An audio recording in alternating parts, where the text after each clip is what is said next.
오늘 우리가 읽어서 알고 있는 이 본문의 내용은 너무나도 잘 알고 익숙한 내용입니다. 하다못해 교회를 다니지 않는 사람들도 솔로몬은 익히 알고 있고 솔로몬의 이 재판에 대해서 너무나도 잘 알고 있는 내용이죠.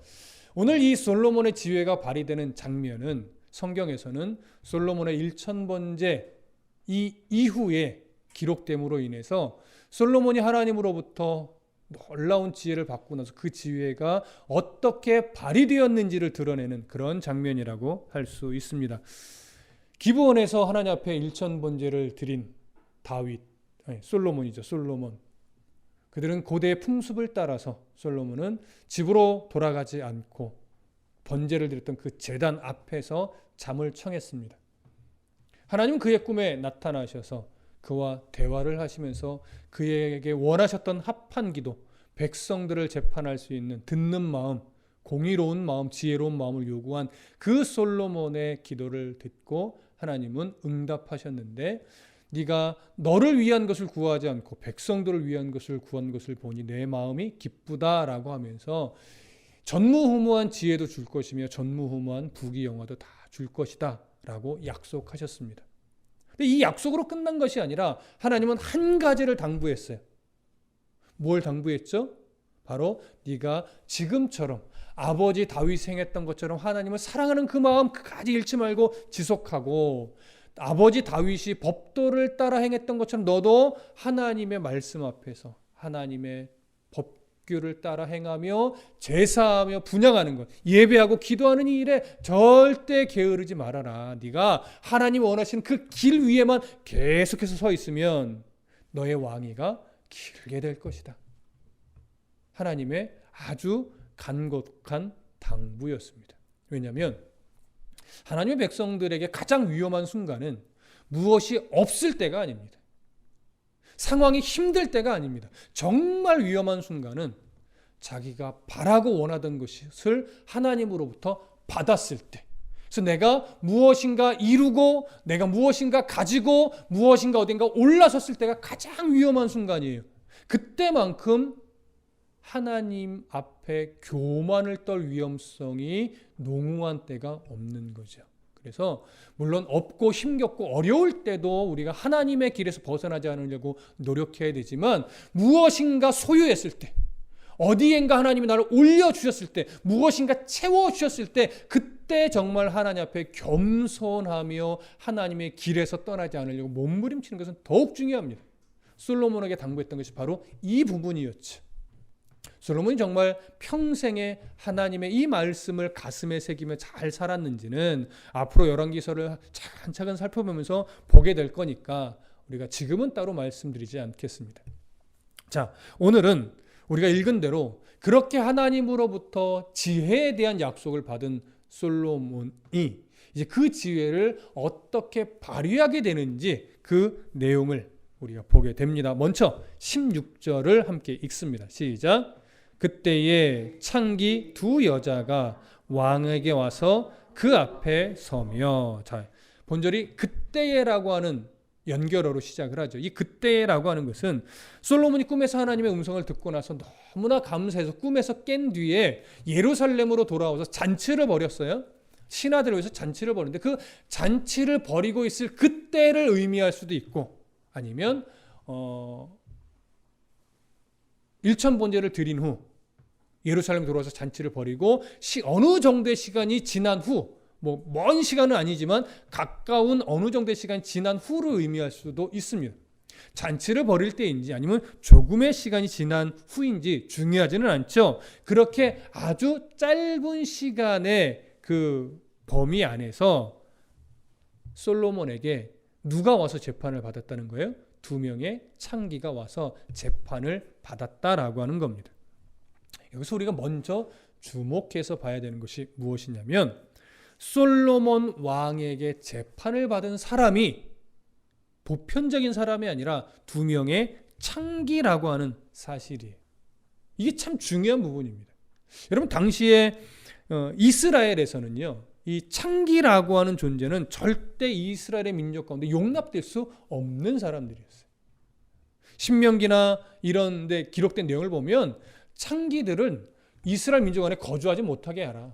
또 음행한 자들은 창기처럼 대하라. 이런 식의 내용들이 신명에 기록되어 있단 말이에요. 그러니까 하나님의 어떤 말씀 안에, 규례 안에서는 창기를 이스라엘 민족처럼 인정하지 않았어요. 그러다 보니까 사실은 이스라엘 민족 안에서는 보편적인 시선으로는 가장 멸시받던 자들 중에 하나가 이 창기예요.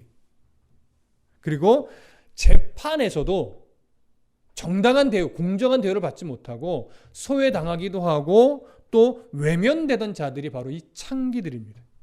근데 놀랍게도 한 나라의 왕으로 세움받은 그 솔로몬에게 이 두 창기들이 와서 친히 재판을 받고 있다라고 하는 이 사실이에요. 그러다 보니까 가끔 어떤 사람들은 야, 이게 말이 되냐? 어떻게 왕이 창기를 재판하냐? 이스라엘 사회 안에서 이게 말이 되는 얘기냐? 이렇게 좀 부정적인 시선으로 보는 경향도 있습니다. 하지만 성경이 이 부분을 기록한 이유는 그런 부정적인 의미를 드러내기 위함이 아니라 솔로몬이 하나님 앞에 지혜를 구해서 그 지혜를 구하는 이유가 뭐였냐면 백성들에게 하나님의 공의에 따라 바르게 재판하기 위해서, 백성들의 마음을 들어주고 그들의 마음을 헤아려 줄 줄 아는 왕이 되고 싶은, 그때는 아주 순수함이었죠.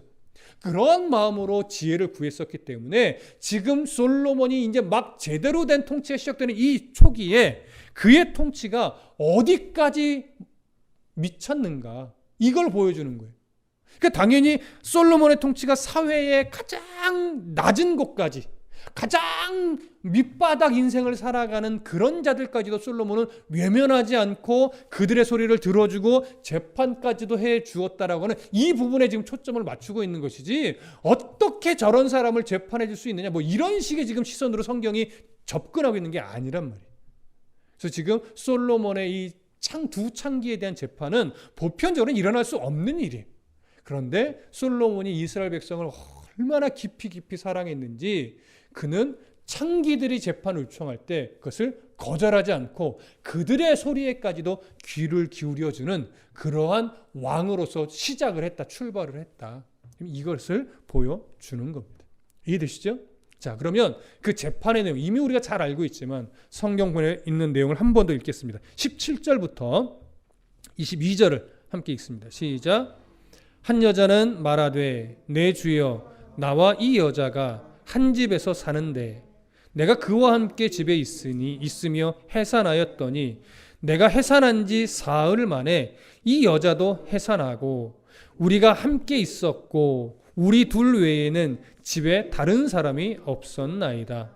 그런데 밤에 저 여자가 그의 아들 위에 누움으로 그의 아들이 죽으니 그가 밤중에 일어나서 이 여종 내가 잠든 사이에 내 아들을 내 곁에서 가져다가 자기의 품에 누이고 자기의 죽은 아들을 내 품에 누였나이다.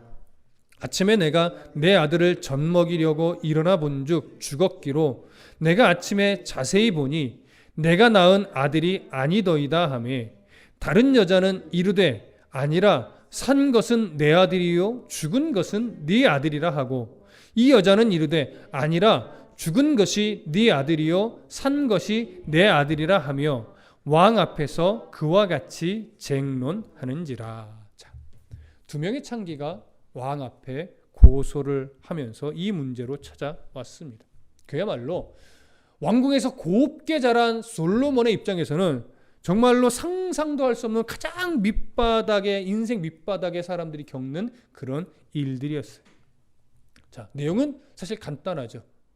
한 집에 이 두 명의 여인 창기가 함께 살고 있었는데 한 여자가 임신하여 아이를 낳고 3일 후에 또 한 여자가 아이를 낳았다라고 하는 거예요. 그렇게 해서 이제 막 아이를 키우기 시작했는데 어느 날 한 여인이 밤에 잠을 자다가 실수로 자기 아이를 말하자면 깔고 자게 됐다는 거죠. 그래서 그 아이가 죽은 거예요. 이 아이가 죽었다는 사실을 알고 이 여인은 다른 여인의 아이와 바꿔치기 했고 이제 잠을 자던 다른 아이의 어미는 일어나서 젖을 먹이려고 했던 아이가 죽어 있었고 가만히 보니까 자기 아들이 아닌 거예요. 그래서 다른 여인의 아이로 보니까 그 아이가 자기 아이인 거죠.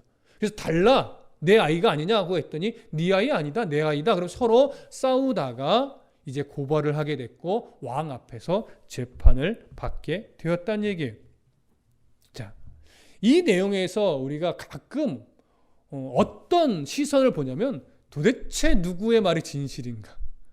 내 아이다, 네 아이다 하는데 어떤 여인이 진짜 산 아이의 어미냐?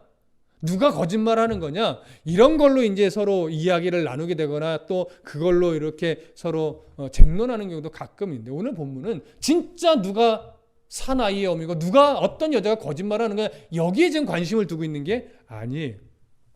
오늘 이 17절부터 22절에서의 내용은 어떤 여자가 진실을 말하는 거냐에 지금 초점이 있는 것이 아니라 누구의 아이가 산 아이가 누구의 어미, 어떤 여인의 아들이고 죽은 아이가 어떤 여인의 아들인지 밝혀줄 만한 증인이 있다 없다?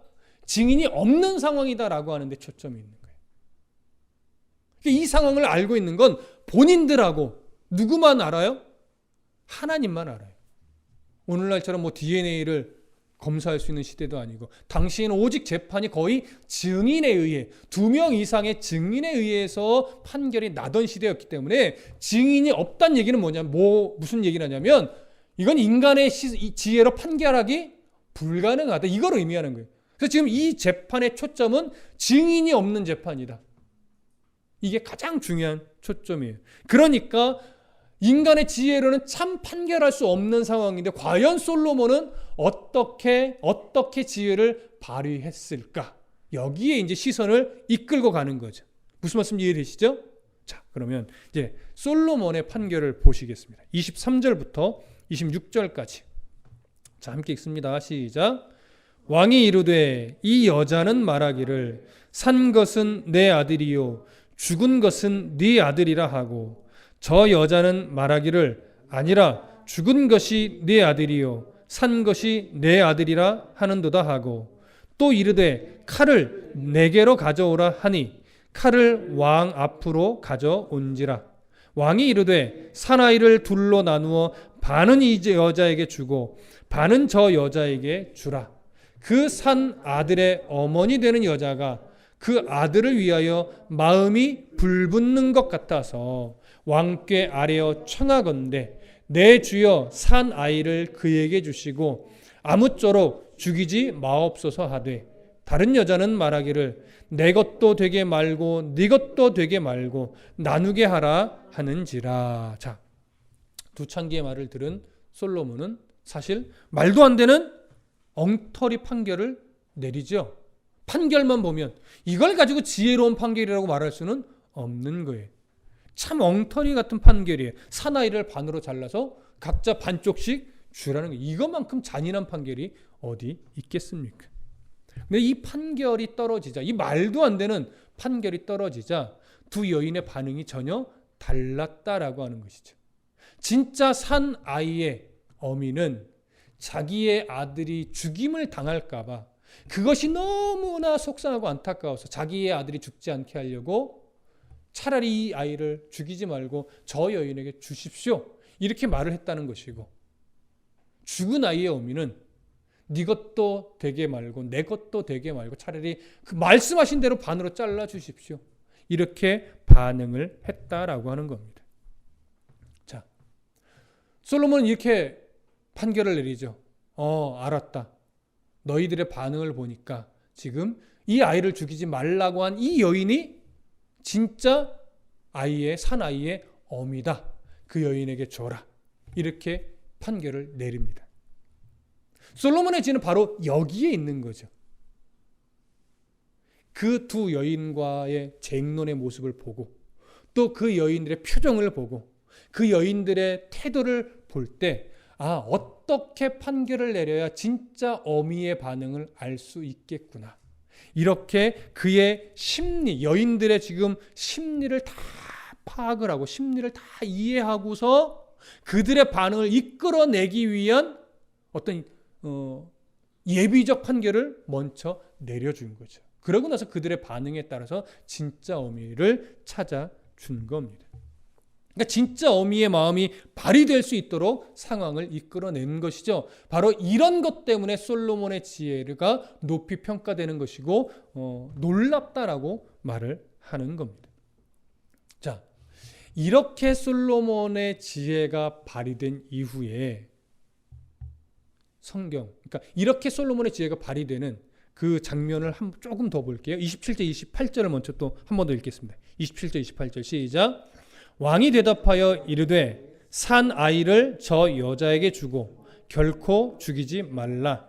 저가 그의 어머니이니라 하매 온 이스라엘이 왕이 심리하여 판결함을 듣고 왕을 두려워하였으니 이는 하나님의 지혜가 그 속에 있어 판결함을 봄이더라. 자, 솔로몬의 지혜가 바로 이 장면 때문에 탁월하게 드러났는데 성경이 강조하고 싶은 부분이 솔로몬의 탁월한 지혜다라고만 보면 성경의 전체적인 맥락을 조금 아니 상당 부분 놓치는 겁니다. 왜냐하면 지금 이 장면은 솔로몬의 탁월한 지혜를 드러내는 면이 분명히 있지만 성경이 언제나 한 개인의 위대함을 그리기 위해서 기록되지는 않았다라고 하는 시선을 놓치지 않는다면 오늘 솔로몬의 재판에서 봐야 될 것은 솔로몬의 그 탁월한 지혜가 아니라 그 솔로몬 안에 있는 그 지혜가 누구를 통해서 드러난 거예요? 하나님 주신 지혜를 통해서 드러난 것이고 백성들이 솔로몬의 지혜를 통해서 뭘 보게 됐느냐 이거에 초점을 맞춰야 돼요. 오늘 28절은 뭐라고 설명합니까? 온 이스라엘이 왕이 심리하여 판결함을 듣고 왕을 두려워하였으니 이는 하나님의 지혜가 그의 속에 있어 판결함을 봄이더라. 결국 백성들이 본 건 뭐예요? 솔로몬이 발휘한 지혜를 통해서 그의 안에 하나님의 지혜가 있다는 사실을 보고 두려워하는 거예요. 그러니까 하나님을 경외하게 된 것이죠. 여러분, 이 사실이 중요합니다. 그리스도인의 지혜는 똑똑함에 있는 게 아닙니다. 그리스도인의 지혜는 세상에서 성공적인 무엇인가를 해내는 것에 있지 않아요. 그리스도인의 지혜는 결국 나를 통해서 하나님을 드러내느냐 드러내지 못하느냐에 있는 거예요. 여러분 아무리 가난하게 살아도 그의 인생이 하나님을 드러내는 인생이라면 하나님의 시선에서 가장 지혜로운 인생을 살고 있는 거예요.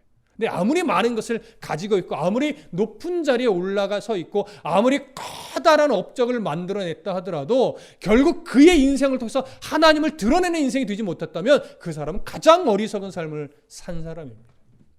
솔로몬이 지금 그의 지혜로움을 인정받은 이유는 결국 자신을 통해서 발휘되는 하나님을 드러내어 보여주었기 때문에 이 지혜가 탁월한 것이지 솔로몬이 아무리 명재판을 하고 지혜로운 재판을 했다 하더라도 하나님을 드러내지 못했다면 그의 지혜로움은 아무런 의미도 없고 아무런 가치도 없는 겁니다. 여러분 무슨 말씀 이해되십니까? 어떤 목회가 지혜로운 목회이겠습니까? 성도를 많이 모이게 하는 것, 교회 재정을 불리는 것, 교회 건물을 크게 하는 것 절대 지혜로운 목회 아닙니다. 성도 숫자가 적어도 교회가 늘 작은 규모의 교회라 하더라도 끊임없이 하나님을 드러내 보이는 목회, 끊임없이 하나님의 영광스러움을 선포하는 목회, 이 목회가 하나님이 기뻐하는 지혜로운 목회예요. 그러니 성도들의 삶도 마찬가지죠. 또 이곳저곳에서 리더의 역할을 하며 사역의 길을 가고 있는 모든 사역자들의 삶이 마찬가지입니다. 크기 싸움, 규모 싸움, 이런 싸움을 하는 사역이나 목회는 정말 어리석은 목회입니다. 그러나 내가 아무리 낮아지고 내가 아무리 무시를 당하고 내가 아무리 가진 것 없이 초라해 보일지라도 결국 하나님을 드러낸 사역을 하고 있다면 정말 지혜롭고 멋진 사역을 해내는 거예요. 오늘 솔로몬은 바로 그것을 보여주는데 하나님이 이 솔로몬의 이 사건을 통해서 정말 드러내고 싶은 것이 무엇이냐? 오늘 이걸 놓치면 안 됩니다. 우리가 진짜 솔로몬의 지혜가 왜 지혜로운 것인지에 대해서 1차적으로 정리를 했는데 그것과 함께 오늘 성경의 기자가 왜 이 사건을 기록했고 하나님이 왜 성경의 기자를 통해서 이 명재판을 기록하게 했는가? 여러분 그 이유를 하나 꼭 발견을 하셔야 돼요. 여러분 뭘 놓치지 말으셔야 되냐면 이 열왕기사의 1차 독자가 누구라고 우리가 서론에서 정리를 했죠? 오늘 우리가 아니에요. 솔로몬 당시의 사람도 아니에요. 포로 시대에 바벨론 땅으로 수많은 이방 땅에 나라를 잃고 포로가 되어 참으로 비참한 삶을 살면서 우리 하나님이 정말 강한 하나님인가? 하나님은 정말 이스라엘을 사랑하시는가? 어찌 하나님이 이스라엘을 멸망시킬 수 있으며 어찌 하나님이 예루살렘 성전을 무너뜨리실 수 있는가? 이 하나님이 정말 맞나? 우리를 버린 것이 아닌가? 이렇게 절망 중에 살아가고 있는 이런 포로 시대의 이스라엘 백성들이 1차 독자란 말이에요. 그렇다면 오늘 본문의 이 사건도 결국 누구에게 메시지를 주고 싶은 거냐면 그 포로 시대의 절망 중에 살아가고 있고 하나님에 대한 신뢰를 잃어버린 포로 시대 이스라엘 백성들이에게 주고자 하는 어떤 메시지가 있는 거예요. 그럼 여러분, 솔로몬이 발휘한 이 하나님의 지혜, 이 명제판의 내용을 보게 된 포로 시대 이스라엘 백성들, 거기서 그들이 어떤 하나님의 메시지를 볼 수 있었을까요? 하나님의 자녀된, 하나님이 한 번도 포기한 적 없고 한 번도 버리신 적이 없는 포로 시대의 이스라엘 백성들, 그들은 절망하여 하나님을 신뢰하지 못하고 있지만 하나님은 한 번도 그들을 버리시거나 놓치거나 잃어버린 적이 없는 그 하나님의 깊은 사랑의 마음, 그 하나님의 마음을 지금 보여주시는 겁니다. 그 어떤 차원에서 하나님의 마음이 지금 전달이 되는 거냐? 본문을 잘 보면 사나이의 이 생모 어머니는 그 아이가 마음이 억울하지만 죽는 것을 차마 눈뜨고 볼 수 없었어요. 그 아이가 죽는 것을 볼 수 없었기 때문에 그 아이를 너무나 사랑하여서 결국은 억울하지만 그 아이를 누구에게 주라고 말해요? 거짓말하는 그 여인에게 주라고 말해요.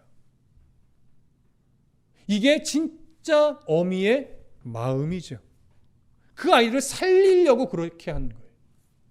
마찬가지로 성경은 이스라엘 백성을 살리기 위해서 하나님이 이스라엘을 멸망하게 놔뒀고 바벨론의 포로가 되게 이 곳곳에 끌려가게 하나님이 놔두셨다라고 하는 것이죠.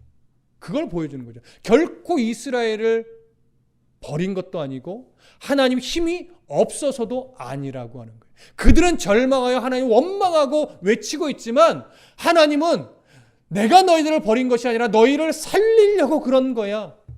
너희들 죽이지 않으려고 그런 거야. 이런 하나님의 정말 깊은 사랑의 마음을 보여주는 겁니다. 여러분, 앞으로도 발견하겠지만 이스라엘은요, 열왕기서의 역사에 나타난 이 사건들을 쭉 보다 보면 결국은 북이스라엘이건 남유다건 하나님의 법도를 결국 떠났어요. 그리고 수많은 우상들을 숭배하면서 결국 하나님 보시기에 악한 삶으로 완전히 바뀌어버렸습니다. 북이스라엘은 처음부터 끝까지 우상 숭배였고 남유다는 그래도 초기까지는 중기까지는 하나님을 섬기려고 노력했는데 이제 후기로 들어가면서 북이스라엘의 모습처럼 우상을 인정하고 수용하고 따르면서 우상 숭배로 또 뒤집어져 버렸어요. 결국 하나님을 떠나 하나님의 법도를 떠나 우상 숭배한 이스라엘 백성들, 남과 북의 이스라엘 백성들은 결국 그 모습 그대로 놔둔다면 어떻게 되어야 해요? 죽어야 돼요. 버림받는 게 마땅해요. 그러나 버림받는 것이 마땅하고 죽는 것이 마땅한 이스라엘이지만 하나님은 생모가 아들을 죽게 그냥 내버려 둘 수 없었던 것처럼, 마음이 불붙어서 그 아들을 그냥 주라고 말했던 것처럼 하나님도 이스라엘을 그냥 죽게 놔둘 수가 없었던 거예요. 그래서 그들을 살리기 위해서, 우상에게 뺏겼던 그들의 영혼을 다시 회복시키기 위해서 눈물을 머금고 하나님은 이스라엘을 멸망하게 그냥 두셨고, 그리고 여러 이방 땅의 포로가 되어 끌려가서 절망적인 삶을 살도록 하나님 가슴을 부여잡고 그렇게 놔두신 거예요. 바로 그들을 죽게 놔둘 수 없었던 그 하나님의 마음은 결국 이스라엘의 생명을 아끼셨다라고 하는 것이고, 또 그 이스라엘 향해 가지고 있었던 하나님의 목표가 있어요. 그 목표를 하나님이 포기하지 않으셨다라고 하는 증거도 되는 겁니다.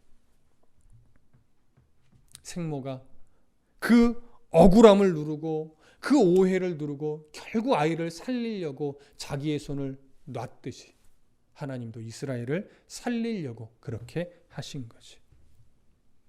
그렇다면 결국 이 메시지의 1차 독자인 포로 시대 이스라엘 백성들이 이 솔로몬의 지혜로운 재판을 보면서 이것이 우리를 향한 하나님의 마음이구나, 이걸 깨닫는다면 이제 그들은 절망의 늪에서 헤어나올 수 있었겠죠. 그리고 큰 위로가 됐겠죠. 그리고 다시금 그들 안에 절망이 바뀌어서 소망의 삶으로 다시 바뀔 수 있었을 겁니다.